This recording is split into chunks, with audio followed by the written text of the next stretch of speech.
Assalomu alaykum treyderlar. Bugun 1 yangi oy, yangi kun boshlandi. Bugun shanba. O'tgan hafta haftalik videoya berilgan edi. Ya'ni Euro bahonalar. YouTube'a birinchi qo'ygan videomiz o'zini oqladi, ya'ni haftalik videoya berilgan. Zo'r yurib berdi. Birinchi holati xuddi shu momentda kutgan edik. Trade rekap bo'ladi. Videoni oxiridan kuzatsanglar, xudo xolasa struktura haqida to'liqroq ma'lumot berishar etaman. Xuddi shu momentda idea edi. Bozor o'zining oldingi eksternal, ya'ni tashkiliy kunga holatda ichki oxirgi tendensiyani ichki likvidliklarni yetisha hujuma o'tgan edi. Ichki yechilgan holatda va именно H1 diaframda switch model, ya'ni CRT modelini kutgan edim. CRT model bermasdan asosiy yurish o'tib ketdi. Bizadagi tepadagi levelimizda, ya'ni order blokimiz или balans zonamiz bor edi. Xuddi shu levelga chiqsa, biza как SMR kutishni plan qilgan edim. Xuddi shunday SMR o'zini oqlab berdi, ya'ni smartdan reversal yaqinni pulni qaytishi oqlab berdi. Shundan keyin asosiy yurish hozirgi holat ham EURUSDda asosiy maksimum, asosiy minimum qaysidir bir diapazon haqiqat bergan holatda xuddi shu diapazonda razvorot kutsak, targetimiz pastdagi oylik time frame'dagi CRT low bo'lib qoladi. Ya'ni bundan qaytamiz. Nurg'on momentumni orqaga haqiqat bo'lmasa, o'zini oldingi ichkiliklar yetishgan holatda ikkita bir razvorotli model bersa, biz shartli pozitsiya qilib ko'rsak bo'ladi. Ya'ni keyingi haftamiz ham xuddi shunday informatsiya bo'ladi. Faqat bugun shanba, dushanba kunni kutib, dushanba kuni nechikdir bir informatsiya bergandan keyin haftalik idea tasavvur beriladi. Shu bo'yicha savdo etsak bo'ladi keyingi hafta. Asosiy yurishni yurib bergandan keyin bozorni sal o'zini qo'yib berishimiz kerak bo'ladi. Tepada chiqqan pozitsiyalarimiz bor. Xuddi shu pozitsiyalar turibdi. Faqat kutish kerak. Bozor nechikdir bir informatsiya bergandan keyin tasdiq olib, yana shartli yurishni davom ettirsak bo'ladi. Momentum o'zidan shartli yurishni davom ettirib ketishi mumkin.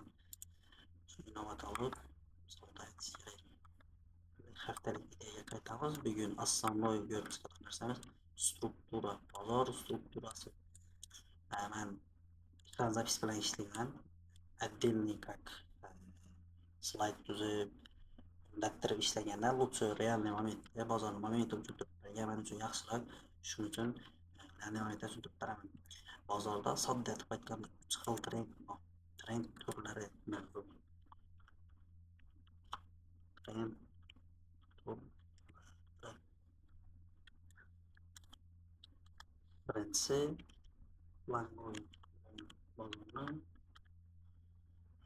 long yurishi. Hammadan sodda aytib aytganda buy.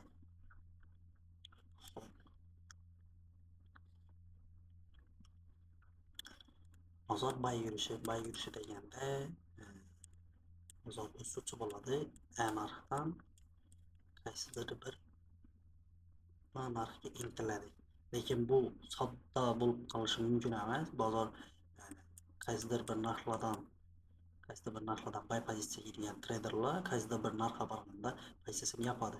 Yana bu to'sishga borish uchun pastda откат berib, ya'ni korreksiyaga o'tib, yana pastdan kirib pozitsiyani plyusovый holatda chiqqan treyderlar yana dolivga ketish hisobini bozor orqaga откат berib, откатdan yana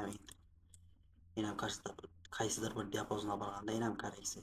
Xuddi shu ritm bo'yicha struktura yo'nalishini davom ettirib, bizani chiqishi kerak bo'lgan bir tochkamiz, ya'ni bu narxga olib chiqadilar. Smart moneyni основной loyikasini strukturani bir dars o'zida tushuntirish sal qiyinroq. Faqat bugun ko'rinishini tushuntirish haqida gapiraman. Ya'ni bu yerdagi holati, agar bozor o'suvchi trendda bo'ladigan bo'lsa, bozorning minimum va maksimum nuqtalari bor. Hamma maksimum minimum nolligini biladi. Ya'ni bozorning minimum nuqtasi oxirgi maksimum nuqtasini belgilagan holda bozor korreksiyaga o'tsa, agar trend buy bo'ladigan bo'lsa, ya'ni o'suvchi trendda long yurishi kerak bo'ladigan bo'lsa, oxirgi minimum buzilmagan holatda oxirgi maksimum buzilishi kerak. oxirgi maksimumni buzgandan keyin bizada oxirgi minimum tasdiqlanadi. Qaysidir bir diapazonga borib, qaysidir bir narxga borib, bozor orqaga korreksiyaga o'tadigan bo'lsa, oxirgi maksimumda bo'lib turib, oxirgi minimum yoki oxirgi maksimum belgilab olamiz. Bozor korreksiyaga o'tsa, xuddi shu diapazonni qaysidir tushishundan chiqishidan buyga entry etib olib, oxirgi maksimumga take profit qo'yishimiz kerak. Oxirgi minimum stop loss. Ya'ni minimum buzilmagan holda maksimum buzilishi kerak o'suvchi trendda. Bizning ikkinchi trendimiz, trend turi short.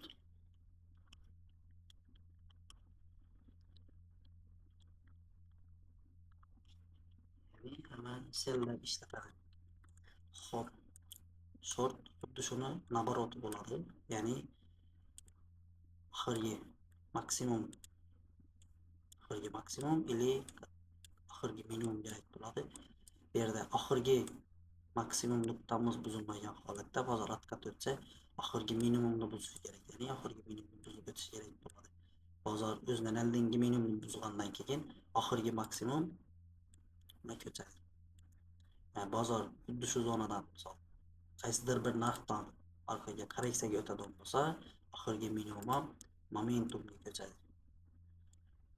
Xuddi shunday qoida. Oxirgi maksimum buzilmagan holda bozor oxirgi minimumni buzishi kerak. Bozor korreksiyaga o'tgan fazlasida asosiy yurish past bo'lgan o'xshatma minimum buzilishi kerak. Har safar tushuvchi trendda minimum buzilib kelishi kerak bo'ladi.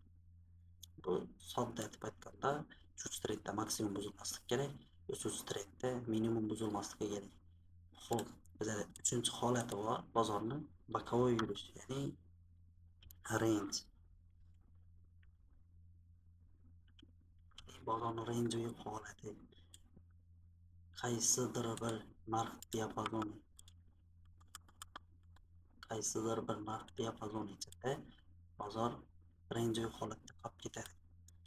Bu holatda men o'zim shaxsiy fikrim, ikki narx diapazoni ichida range holatda qolib ketsa, ikki xil savdo usuli bor. Ya'ni biza o'tirgan, ya'ni kartinkaga ko'rsatib turgan time frame'dan, ya'ni misol har bir time frame o'tirgansak, o'tirgan time frame'imizdan bir time frame kichkina bir yoki ikki time frame. Ya'ni misol M15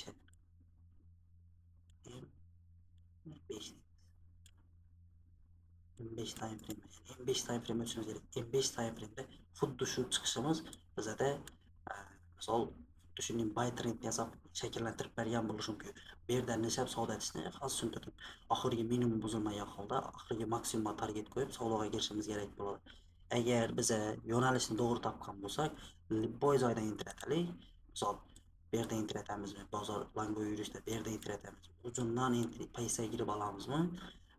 Yo'nalish to'g'ri bo'lsa, biza take profit olamiz. Agar yo'nalish oqimga qarshi kirgan bo'lsak, qaysi diapazondan, qaysi narxdan kirgan bo'lsak ham stop lossimiz oladi. Shuni hisobdan birinchi strukturani aniqlash kerak любой momentda. Agar biza o'suvchi trendda o'tiribmizmi, kartinkani farqi yo'q bu. Bu yerda time frame tushuntirmadim, boshqa narsa tushuntirmadim. O'suvchi trendda tushuntirdim. Misol H1 time frame o'suvchi bo'ladimi, oylikda bo'ladimi, farqi yo'q. Xuddi shu narsa, misol xuddi shu tendensiyani M15dagi ko'rinishi biza hozir ko'rib chiqqan model bo'lishi mumkin. Ya'ni Langoy model xuddi shunday shaklda yasalgan bo'lishi mumkin. Bundan kelib chiqib, biza o'tirgan time frame'imizning ichine girgan holda ma'lum bir tasdiqlarni olib, buy pozitsiyaga qo'shilib olishimiz mumkin. Ya bo'lmasa, undan keyingi tendensiya shartnoy tendensiya, ya'ni sell tendensiya M5 time frame'da xuddi shunday. Agar M5 da chiroyli, imенно M5 time frame o'tish kerak degani emas bu. Misol M5 ga nisbatan M1 da yo bo'lmasa M3 da zoom struktura shakllangan bo'lsa, pожалуйста, M1 time frame o'tib bemalol savdo etsa bo'ladi. Qaysi grafikga qaraganimizda qaysi kartinkasi, qaysi time frame kartinkasi chiroyli shakllangan bo'lsa, bizning ko'zlarimizga yaqin, misol chiroyli shakllangan bo'lsa, xuddi shu time frame da savdoga kirib olsak bo'ladi. Bu birinchi holati, ya'ni o'tirgan time frame'imizni kichkinaroq time frame o'tishimiz kerak bo'ladi. Ikkinchi holati, ya'ni o'tirgan time frame'imizda, ya'ni ko'rsangan range yo'q holat ko'rsangan time frame'da kattaroq time frame. Misol uchun D1.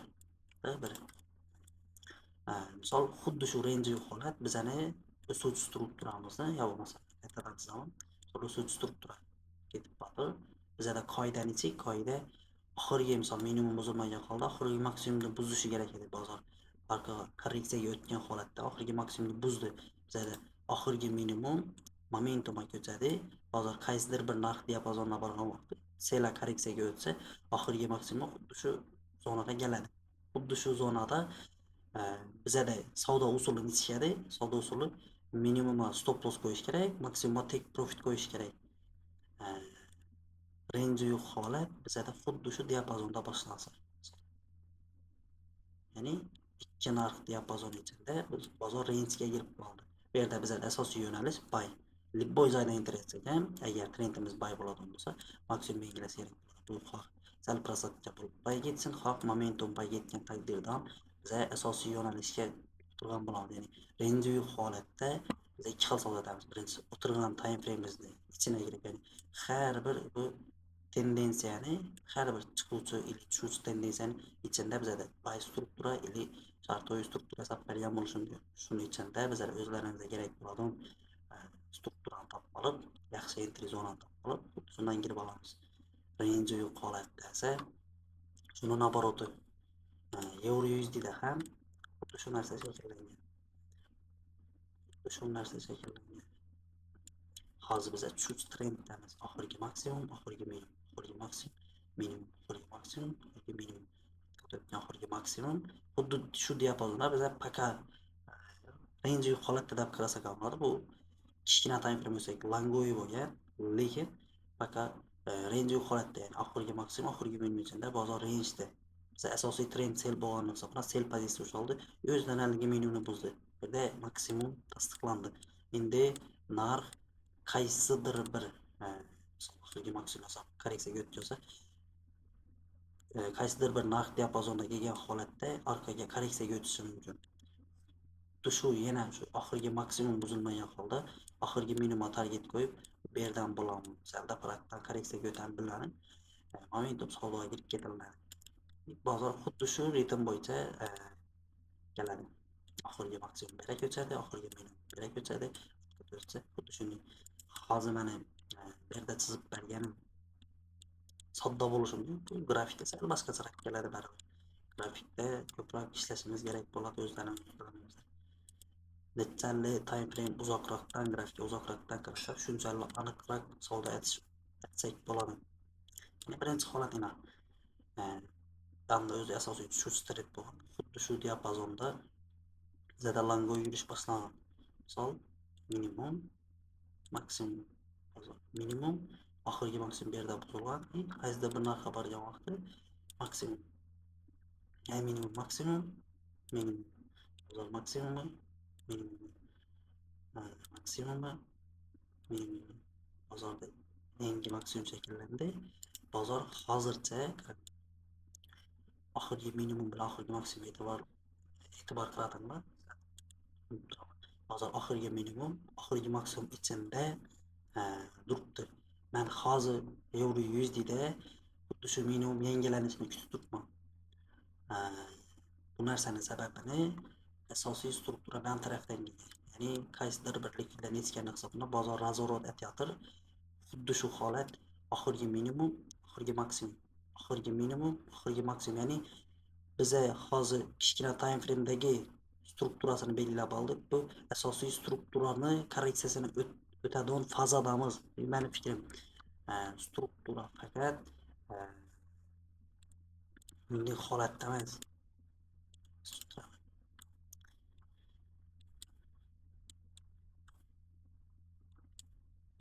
Bizada strukturada faqat bunday shaklda emas, bizani strukturani hurmat etmaydigan holatlari ham bo'ladi. Ya'ni sen aytading, oxirgi minimum, oxirgi maksimum o'sish trend bo'lsa, men buy yersam, maksimum yangiladi deb aytading. Lekin maksimum yangilamay minimum yangilab qo'ydi. Undan nima sotamiz degan savollar bo'lishi mumkin. Bu savollarga javob xuddi shu kartinkadan bir katta time frame o'tish kerak bo'ladi. Ya'ni asosiy strukturani razvorot etadigan momentga kelgan bo'lishi ham mumkin bozor. Ya'ni daily time razvorotning fazaga kelgan. Shu hisobda razvorot etib, qaysidir bir diapazondan yana bilan yurishni davom ettirib ketadi. Ya'ni bizada oxirgi minimum, oxirgi maksimum, oxirgi minimum, oxirgi maksimum. Xuddi shu diapazondan yana e'tibor bersangizlar, range yo'q holatga kirgan. Asosiy yo'nalish bay bo'ladi. Sel bo'ladi. Shu vaziyatdan gap chiqib chiqadi. Bozor o'suvchi trendda H1 time o'sib yaxshi formatsiyalar bergan bo'lishi kerak. Ichida range yo'q holatda yetarlicha savdo etish kerak.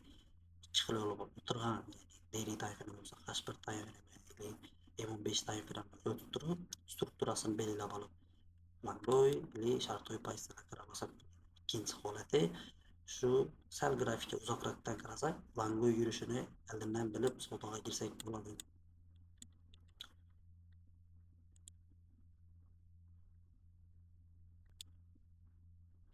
Xo'p, biz sizlar bilan hozir o'suvchi strukturada maksimum minimumlarni ketma-ketlikda joylashishini, o'suvchi ili tushuvchi strukturada maksimum minimumlarni ketma-ketlikda joylashishini ko'rib chiqdik. Ya'ni o'suvchi strukturada minimumlar yangilanmagan holda bo'lishi kerak ekan. Tushuvchida esa maksimumlar yangilanmagan holatda, minimumlar yangilanishi kerak ekan. Shu narsani tushunib oldik. Range yo'q holatda ham savdoga kirishni oz bo'lsam tushundim. Endi xuddi shu narsani nomi bilan ko'rib chiqamiz. Strukturani davom etishi ili strukturani buzilishi. Qaraydigan bo'lsak, bizda oxirgi minimum bor, oxirgi maksimum bor. Oxirgi minimum, oxirgi maksimum bozor chuqur korreksiyaga o'tgan. Asosiy yo'nalishni davom ettirib, o'zidan oldingi maksimum yangiladi. Xuddi shu strukturani davom etishi bizda boz. Ya'ni strukturani davom etishi odamlar aytib, strukturani etishi boz. Breakout structure deydi. Keyin oxirgi minimum bor, oxirgi maksimum yasalgan. Bozor korreksiyaga o'tib, o'zidan oldingi maksimum yangiladi. Ya'ni oxirgi maksimum yangiladi. Xuddi shu holati boz. Yani oxirgi minimum, oxirgi maksimum bozor korreksiyaga o'tib, o'zidan oldingi maksimumni buzib o'tdi. Xuddi shu buzishi bizga boz bo'lib keladi. Shu tartibda keladi. Bizda oxirgi minimum mavjud, oxirgi maksimum mavjud, bozor korreksiyaga o'tdi. Ichindagi holati korreksiyaga o'tib, o'zidan oldingi maksimumni buzib qo'yadi. Strukturani davom qilishi boz bo'ladi.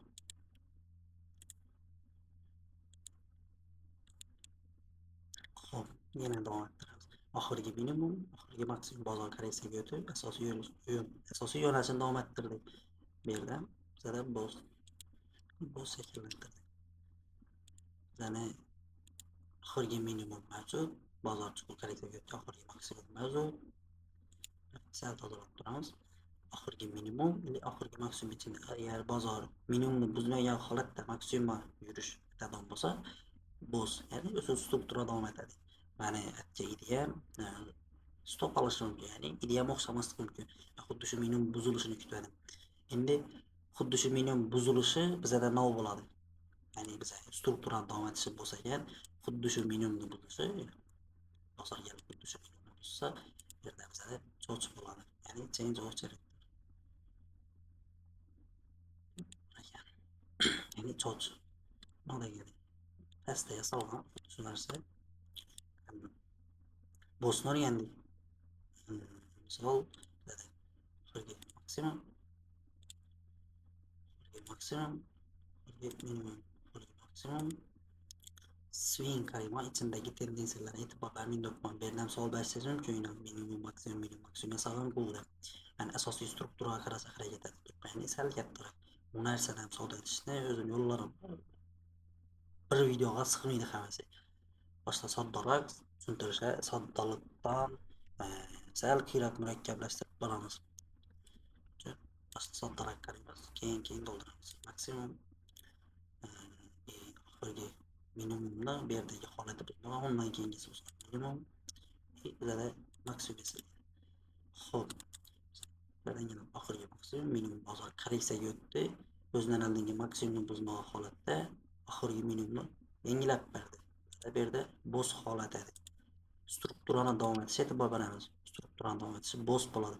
Bu o'suvchida cho'ch, tushuvchida boshqa narsa emas, hammasi strukturani davom etishi bo'z. Oxirgi maksimum yasaldi. Bozor internal strukturada, ya'ni bizani ko'rsatib turgan kartinkadan daily time frame kichkinaroq time frame olsak, bozor maksimum minimum maksimum minimum maksimum minimum maksimum minimum maksimum minimum yasab kelgan. Men bu narsaga e'tibor berib turolmayman. Shu ko'rsangan time frameda, ya'ni ko'rsangan kartinkaga ishlab turibman. Oxirgi maksimum, oxirgi minimum bozor chuqur koreksiyaga o'tib, o'zidan oldingi minimumni xuddi shu holatda buziladi. Emas bizada buz shakllantirgan bo'ladi.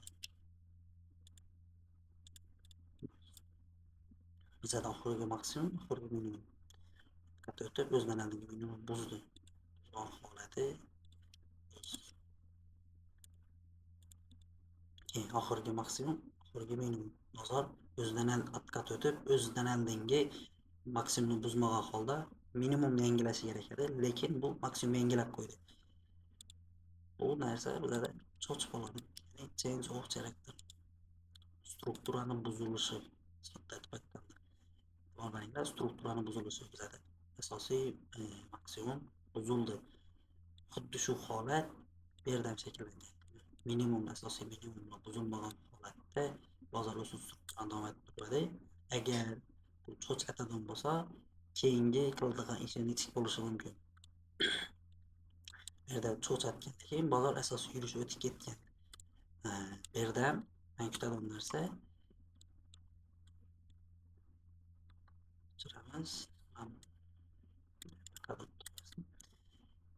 swing minimum, swing maksimum. Oldin maksimum minimum, oxirgi maksimum, oxirgi minimum deb foydalanmadik. Endi e'tibor beringlar, swing minimum, swing maksimum. Ya'ni asosiy deb qarasak ham bo'ladi. Bir gapiramiz. Asosiy minimum, asosiy maksimum. Hammasi ko'k rangda bo'lgan. Bu esa bizada asosiy maksimum, asosiy minimum bo'ladi. Endi biza xuddi shu joyda minimum, maksimum, minimum, maksimum, ya'ni bo'z, ya'ni bo'z etikkalardan cho'chib beradi. Bu yerda bo'z shakllantirdi, bu yerda bo'z shakllantirdi. Qaysidir bir narx diapazoniga kelgan vaqtda cho'ch shakllantiradi.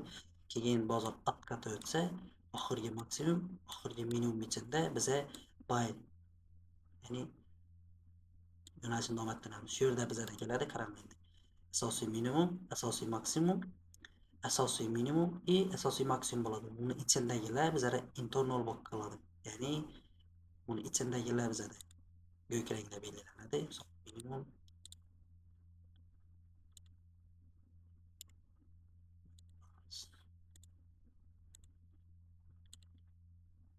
ichindagi strukturasi bizada ko'k rangda belgilanadi. Bu esa bizada cho'chib bo'lgani hisoblanadi, qizil rangda belgilanadi. Ya'ni asosiy minimum shakllanadi bizada. Asosiy minimum, asosiy maksimum, ichida asosiy minimum shakllantirdi. Bozor endi asosiy maksimum shakllantirish uchun o'zidan eng tepadagi maksimum yangilashi kerak bo'ladi. Shunga davom yasidon maksimum minimumlar bizada ichki struktura bo'lib qoladi. Bu uchun отдельный video ishlanadi. Bu yerda hozir ko'rishimiz kerak bo'lgan narsa maksimum minimum shakllanishi, bozor nechik tartibda o'sishi, EuroUSDda kutishimiz kerak bo'lgan ideya. Hamma narsa bir videoning ichida. Bular bizada ko'k rangda shakllanishi kerak.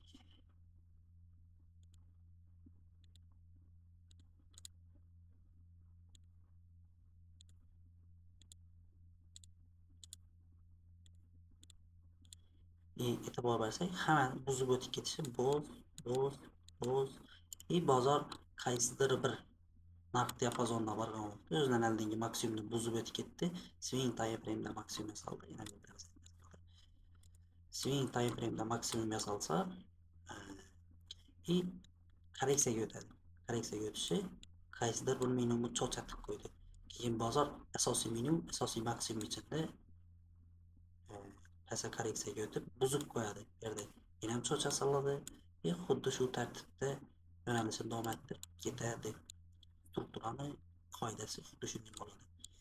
Misol, minimum, maksimum. Minimum, oxirgi minimum buzilmagan holatda maksimum buzildi. Minimum, maksimum, oxirgi minimum buzilmagan holatda maksimum buzildi. Minimum, maksimum cho'chib berdi. Bozor maksimum, minimum strukturning holatda sel tushishi kerak. Bozor range holatga kirib qoldi. oxirgi maksimumni buzmagan holatda bo'satib berdi. Bu yerda vaziyatdan gap chiqib savdo qilinadi. Bu yerda yo'naladigan holati maksimum, minimum, maksimum, minimum, maksimum, minimum, maksimum, minimum. O'zlarining qayni chiqib qo'yishi bor. Chuqurroq ichine girsak, bu vaziyatlarni hammasini ko'rib chiqamiz. Maksimum va minimum, bozor maksimum, minimum, maksimum buzilmagan holat. Faqat minimumga buzilib keldi. Bu yerda bo'sh bo'lib qoldi. Oxirgi maksimum buzilgandan keyin bozor asosiy o'sish strukturaga o'tdi. Bu yerdagi holat ham xuddi shunday bo'ladi. Bu hozir men chizgan strukturli holati grafikda esa sal boshqacharoq bo'ladi. Ko'pchilik endi minimum deb belgilashi mumkin, boshqa bo'lishi mumkin. Grafikka sal maslahatim, sal uzoqroqdan qarash kerak bo'ladi. Yevroda asosiy ideya bunda ya'ni chala to'g'ri biladim. Lekin men har bir treyderda o'zini fikri bo'lishi kerak. Sizlar ham mendan nodir o'rganganlaringizdan keyin mendan meni ideyam bo'yicha emas, o'zlaringiz o'rgangan narsalaringiz bo'yicha ideya tik turib, meniki bilan tekshirib olishlaringiz mumkin. Har kim o'zining ideyasi bilan savdo etishni o'rganishi kerak aslida.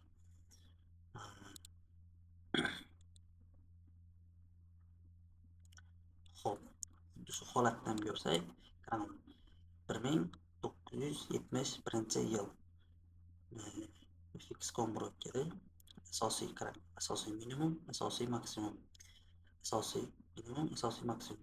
Oxirgi minimum buzilmagan holatda maksimum yangilandi. Minimummi, bozor maksimumi o'tdi. Oxirgi minimum buzilmagan holatda maksimum yangilab berdi. Biz hozir oxirgi minimum, oxirgi maksimum ichida turibmiz. Bu yerda asosiy yurish boshlanadi. Men targeti 2008-yil. Pastda qarasangizlar, 2008-yildagi maksimum yangilanishi kerak bo'ladi.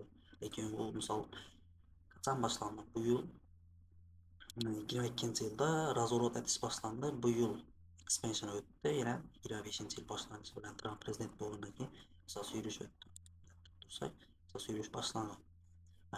Hozirgi momentda biza maksimum minimum deb qarab keladigan bo'lsak, xuddi shu high, equal high bir-birini yetmagan maksimumlardan biri yangilanishi kerak. Lekin bozor ularni yangilamagan holatda pasa korreksiyaga o'tishi kerak bo'ladi. Korreksiyasi boyaman ko'rsatgan model bo'lib qoladi. Ya'ni ma'lum miqdorda kichik strukturli holatni yasab, yilanga o'ylaydi. Ya'ni o'zidan oldingi maksimumlarni yangilash uchun bozorga kuch kerak bo'ladi. O'tib, ob'yem yig'ib olgan holatda asosiy yurish o'tadi yana. Bularni yangilaydi. Keyin bizada shakllanadi minimum. Bozor korreksiyaga o'tadigan bo'lsa, keyin ma'lum miqdorda ob'yem yig'ib olsa, xuddi shu ob'yem bilan keyin bu yerda bizada swing time cho'ch yasaladi. Ya'ni biz hozir xuddi shu tushish selda hali razvorot etgani yo'q. Qaysidir bir maksimum buzishi kerak. Bu 21-yildagi yasalgan maksimum ekan. Xuddi shu maksimum buzib bersa bizada keyin bizada oxirgi minimum yasaladi. Bozor qaysidir bir narx diapazonda baland korreksiyaga o'tsa, yana bay. Nishab tushgan bo'lsa, xuddi shunday chiqib ketishi kerak bo'ladi. Biza shuni oldindan sal uzoqroq, masalan, hozir oylik time frame o'tiribman. Xuddi shu narsani sal uzoqroqdan qarasak, bizning asosiy yo'nalish bo'ladi. Misol oylik time frame'dagi yo'nalish bay bo'lsa, e'tibor beramiz. Time frame element dedi, ya'ni oylik time frame yo'nalish bay bo'lsa, haftalikda ham bay berishini kutishimiz kerak. Daily'da ham bay berishini kutishimiz kerak. H4da ham bay berishini hamma time frame'da bay ideya qaraversak, biza kichkina risk bilan katta pribul olib chiqsak bo'ladi. Ya'ni minimal depozitga nisbatan minimal risk. Xuddi shu narsa yana o'zim ochgan pozitsiyalarim Telegram kanalda tasavvur berilgan. Hozirgacha ochiq turibdi. Bu yopilgan, xuddi shu diapazonda yopilgan. Keyin xuddi shu hayda enter etilgan. Hozircha 1 2 3 4 dona pozitsiyam turibdi. Euro USDda sell targetim xuddi shu minimumgacha katta time frame'da yo'nalish topganman. Bu hozircha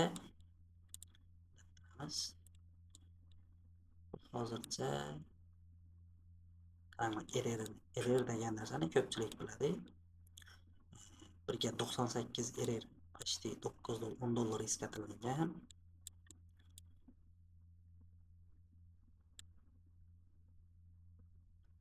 Birga 64 RR. Bu zo'r narsa. Men uchun zo'r narsa. Hamma shunda asosiy misol yo'nalishni katta time framedan qarab keladigan bo'lsa, katta oylik time framedan buying ushalsa, bir-birini hurmat etgan holatda hash time frame, ya'ni weekly time frame, daily time frame, hash 4 time bir-birini hurmat etgan holatda tasdiq beradi. E'tiborli bo'lib o'tirsak, shu tasdiqlar hammasini ushlab olsak bo'ladi. Bugungi mavzu основной struktura. Bu narsaga hali qaytamiz. Asosiy trendga tushib olish hammasini ketma-ketlikda o'rganib boramiz. Video foydali bo'lgan bo'lsa, like bosib, podpisatsiya bosib qo'yish yoddan chiqmasin. Tradingni o'rgansak, yillik savdo etib yurgan, trading yurgan donistlar esa YouTube'dagi, xuddi shu video YouTube'ga qo'yiladi. YouTube'dagi videomizni donistlarga yaratib qo'ysangizlar, auditoriyamiz ko'p bo'lsa, aktiv zo'r bo'lsa, bundan ham yaxshi sal murakkab, foydali videolarni sodda etib tushuntirishga harakat etamiz. Hammaga rahmat.